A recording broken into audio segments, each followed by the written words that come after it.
The second leg of the Champions League knockout stage started today, and I'm going to give my genuine reactions on what happened. Starting out with the game between Leverkusen and Olympiacos, where nothing happened. And since it was already 2-0 for Leverkusen, nothing changed. Respect to Olympiacos for not giving up.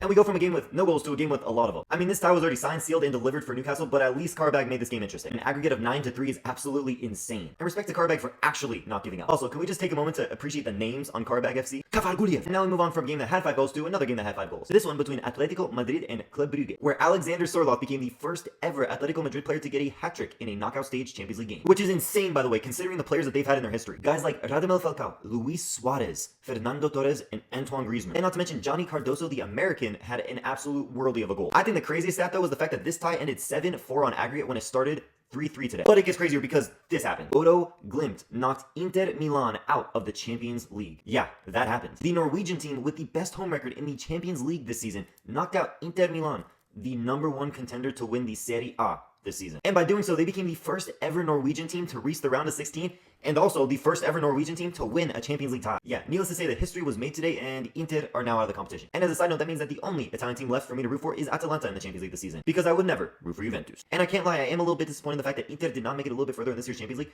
but the fact that a team this small is in the round of 16 is a beautiful thing for the beautiful game. But those are my takes. Let me know if you agree and comment below who you think should win the Champions League this season.